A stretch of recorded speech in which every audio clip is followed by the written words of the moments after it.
Shalom Bapak Ibu Saudara, puji nama Tuhan. Pagi hari ini saya akan menyampaikan satu renungan mengenai penyembahan atau menyembah. Sebelumnya saya ajak Bapak Ibu Saudara kita akan berdoa.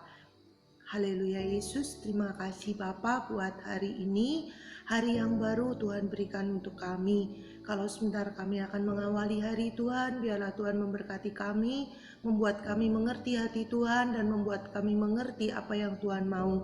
Kami berdoa menyerahkan sepanjang hari ini juga renungan sebentar dalam tangan-Mu. Tuhan memberkati, Tuhan yang menolong kami semua. Dalam nama Yesus kami berdoa, kami bersyukur. Haleluya, amin. Nah, puji nama Tuhan, Bapak Ibu Saudara, mari saya ajak kita untuk membuka satu ayat yang sudah sering kita dengar di kitab Yohanes pasal yang keempat, ayat yang ke-23. Yohanes pasal yang keempat, ayat yang ke-23.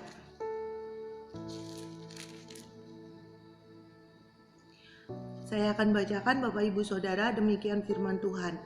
Tetapi saatnya akan datang dan sudah tiba sekarang bahwa penyembah-penyembah benar akan menyembah Bapa dalam roh dan kebenaran. Sebab Bapa menghendaki penyembah-penyembah demikian. Puji nama Tuhan. Cerita ini, ayat ini muncul ketika Tuhan Yesus sedang bercakap-cakap dengan perempuan Samaria. Saya yakin ayat ini sudah tidak asing di telinga kita, karena kita sudah sering mendengar ayat ini di setiap ibadah maupun ketika kita belajar Alkitab, saudara.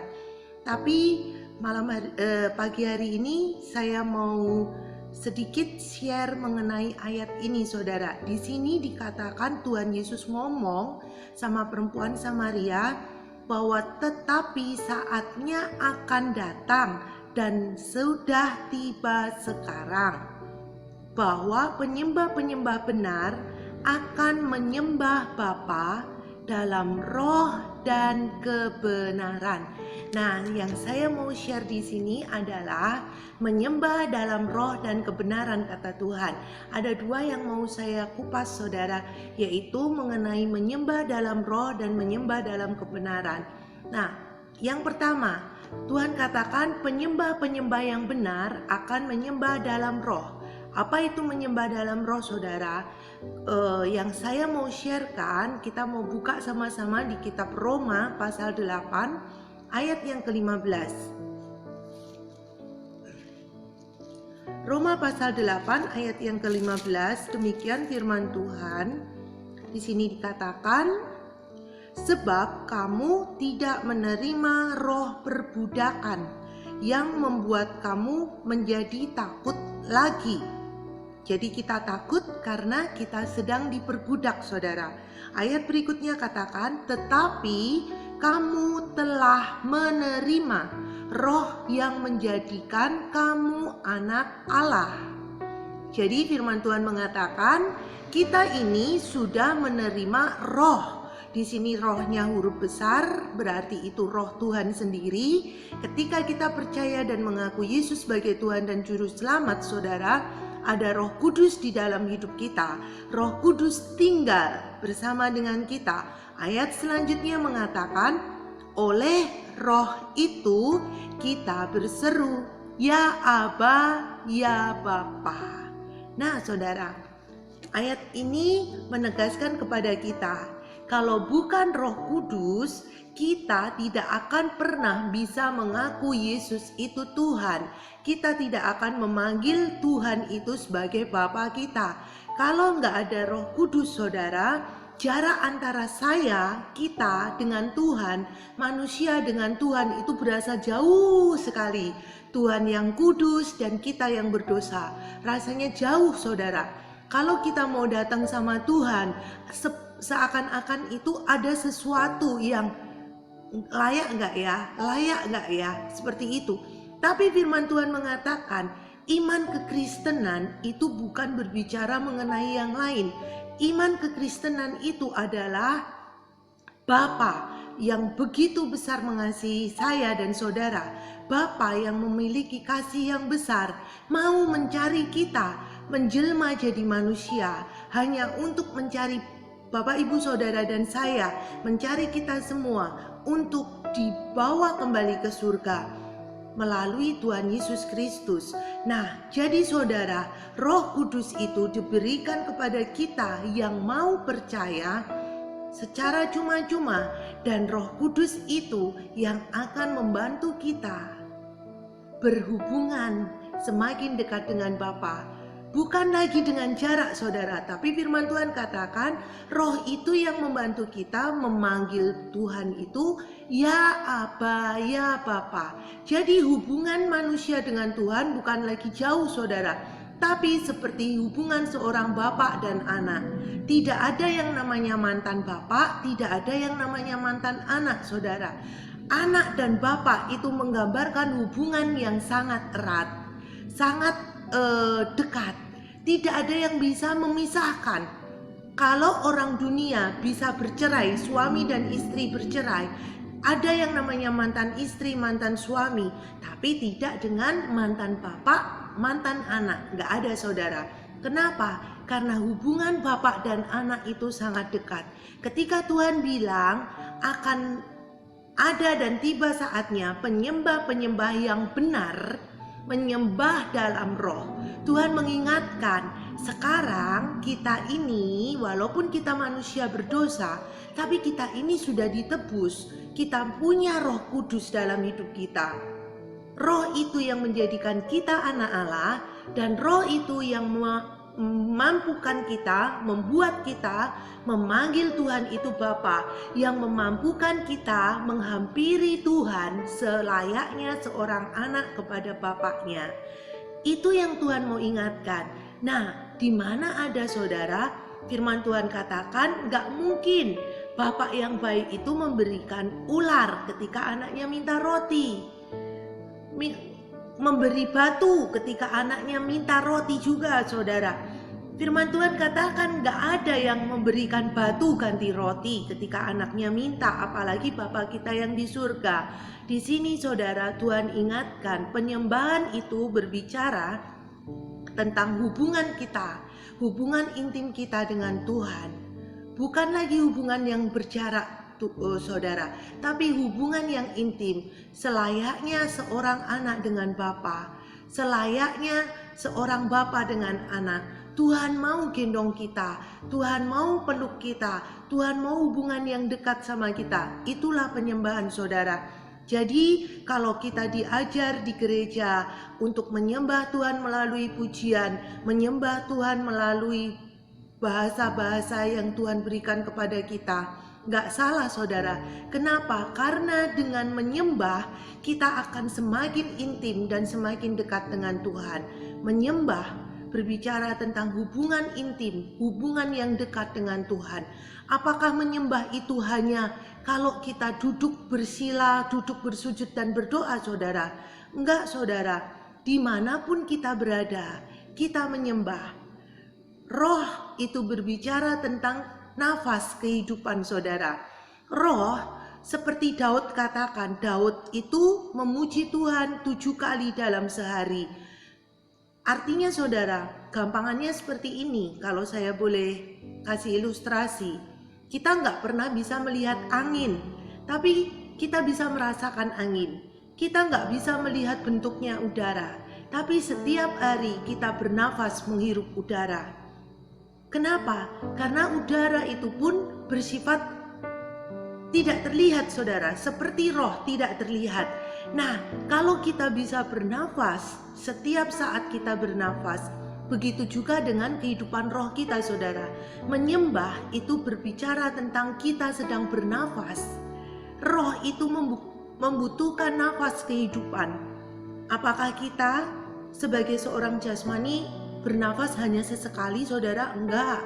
Kalau kita masih manusia yang hidup, kita akan bernafas setiap saat. Nah, begitu juga Tuhan mengingatkan kita sudah punya Roh Kudus. Roh kita ini sudah dibaharui oleh Roh Kudusnya. Jadi, mari saudara, kita budayakan, kita latih roh kita, hidup kita untuk menyembah Tuhan, berhubungan intim sama Tuhan, menyembah Tuhan. Kita perlu nafas hidup yang dari Tuhan. Dan itu hanya bisa kalau kita berendam dalam hadiratnya Tuhan, menyembah dalam roh. Dan yang kedua Tuhan katakan menyembah dalam roh dan kebenaran. Nah, yang kedua menyembah dalam kebenaran, apa itu saudara? Saya mau ajak Bapak Ibu Saudara kita buka di kitab Roma pasal yang ke-12 ayat yang pertama. Roma 12 ayat pertama. Demikian firman Tuhan. Judulnya tentang persembahan yang benar. Demikian kata firman Tuhan, karena itu saudara-saudara, demi kemurahan Allah, aku menasehatkan kamu supaya kamu mempersembahkan tubuhmu sebagai persembahan yang hidup, yang kudus, dan yang berkenan kepada Allah. Itu adalah ibadahmu yang sejati. Firman Tuhan katakan, persembahkan tubuh kita sebagai persembahan yang hidup, saudara. Ketika kita berbicara tentang menyembah dalam kebenaran, Tuhan mengingatkan kita harus mempersembahkan tubuh kita sebagai persembahan yang hidup. Apa hubungannya, saudara? Tubuh ini memiliki pikiran jasmani, memiliki kehendak, memiliki perbuatan. Nah, ketika Tuhan mengingatkan menyembah itu berbicara tentang kebenaran, artinya pikiran kita, perkataan kita, perbuatan kita, perilaku kita, semuanya itu haruslah tentang kebenaran. Bisa nggak saudara? Kalau kita secara pribadi saudara nggak akan bisa. Karena firman Tuhan katakan semua orang berdosa dan kehilangan kemuliaan Allah. Karena itu jangan pernah lupa saudara. Poin saya yang pertama tadi, Tuhan mengingatkan Roh Kudus ada di hidup kita. Roh Kudus tidak cuma membantu kita memanggil Aba ya Bapa. Roh Kudus tidak hanya membantu kita dekat sama Bapa, tapi Roh Kudus itu adalah roh kebenaran. Jadi ketika Roh Kudus dalam hidup kita, kita percaya sama Yesus sebagai Tuhan dan Juru Selamat, kita punya Roh Kudus, dan Roh Kudus yang akan membantu kita hidup dalam kebenaran. Ketika Tuhan Yesus mengingatkan menyembah dalam roh dan kebenaran, saya diingatkan saudara tentang salib. Salib itu berbicara vertikal dan horizontal. Artinya saudara, ada hubungan antara kita dengan Bapa di surga, dengan Tuhan yang ke atas, tapi ada juga hubungan kita dengan sesama saudara. Ini nggak bisa dipisah saudara. Tuhan katakan hubungan ke atas baik, ke samping juga baik. Kalau kita cuma hidup menyembah tapi tidak hidup dalam kebenaran dengan sesama kita nggak hidup dalam kebenaran. Ketika kita di tempat kerja kita banyak bermasalah, kita nggak bisa bekerja dengan baik, dengan profesional. Kita bekerja secara apa yang dunia lakukan. Ketika kita sekolah, kita juga melakukan apa yang orang dunia lakukan. Intinya saudara, kita nggak hidup dalam kebenaran. Dalam keluarga, suami istri, cara hidupnya bukan sesuai kata firman Tuhan. Ribut dan sebagainya, tidak ada firman Tuhan dalam kehidupan rumah tangganya. Nggak ada kebenaran, nggak bisa saudara. Karena menyembah itu seperti tadi saya bilang, kita tidak melulu harus bertekuk lutut, kita tidak melulu harus bersujud saudara.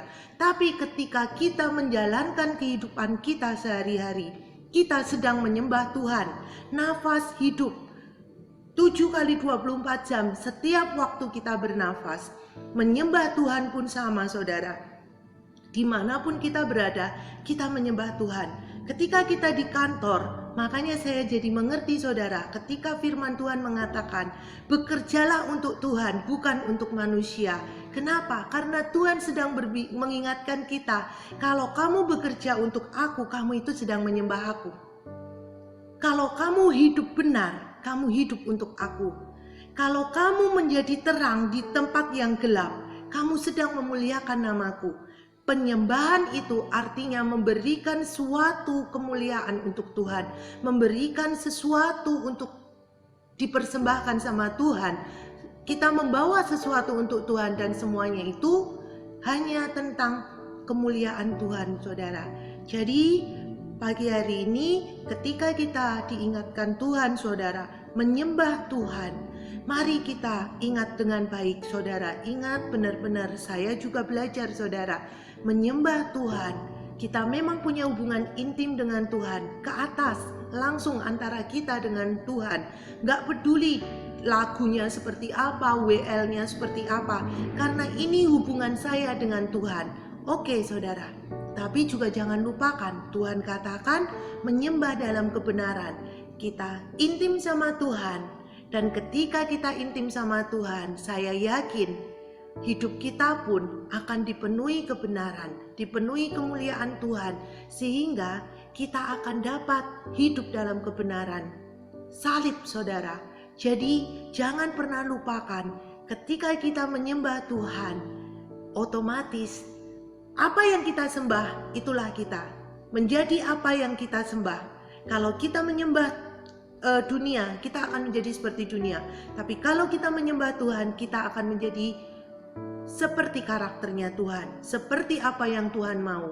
Jadi semakin kita mendekat dengan yang di atas, semakin kita nempel sama Tuhan, maka hidup kita pun akan semakin benar. Kita akan dipenuhi kebenaran dan nama Tuhan dipuji, dipermuliakan. Puji nama Tuhan saudara. Ini yang bisa saya bagikan.